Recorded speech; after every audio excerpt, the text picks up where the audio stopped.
News 24 घडामोडी, श्वास चालू घडामोडींचा। भाजप प्रदेशाध्यक्ष रवींद्र चव्हाण यांच्या हस्ते कुणाल भंडारी यांची अहिल्यानगर शहर चिटणीसपदी नियुक्ती। भारतीय जनता पार्टीचे प्रदेशाध्यक्ष रवींद्र चव्हाण यांच्या हस्ते आज कुणाल भंडारी यांना अहिल्यानगर शहर चिटणीसपदाच्या नियुक्तीचे अधिकृत पत्र प्रदान करण्यात आले।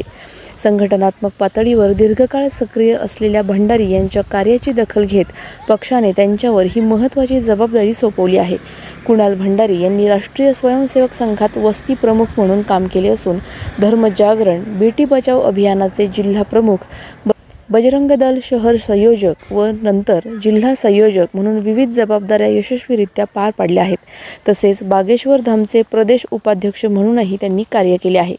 लव्ह जिहाद, गोरक्षण, लँड जिहाद यासारख्या विषयांवर त्यांनी आक्रमक भूमिका घेत हिंदुत्ववादी चळवळ अधिक बळकट करण्याचे काम केले आहे। अहिल्यानगर शहर व जिल्ह्यात युवकांचे भक्कम संघटन उभे करून हिंदुत्वाचे व्यापक जाळे निर्माण करण्यात त्यांचा मोलाचा वाटा आहे। कापड बाजारातील अतिक्रमण तसेच हिंदू व्यापाऱ्यांवर होणाऱ्या हल्ल्यांविरोधात सातत्याने आवाज उठवून भंडारी यांनी एक आक्रमक हिंदुत्ववादी नेता म्हणून स्वतःची वेगळी ओळख निर्माण केली आहे। त्यांच्या या सामाजिक व संघटनात्मक कार्याची दखल घेत भाजपने त्यांची शहर चिटणीसपदी नियुक्ती केली आहे। यावेळी भाजप शहर जिल्हाध्यक्ष अनिल मोहिते, ज्येष्ठ पदाधिकारी अशोक गायकवाड, रवी नामदे, विवेक नाईक यांच्यासह अन्य भाजप पदाधिकारी उपस्थित होते। अशाच बातम्यांचा आढावा घेण्यासाठी आजच आपल्या YouTube चॅनलला सबस्क्राईब करा। बातमी आवडल्यास लाईक करा आणि इतरांपर्यंत शेअर करा।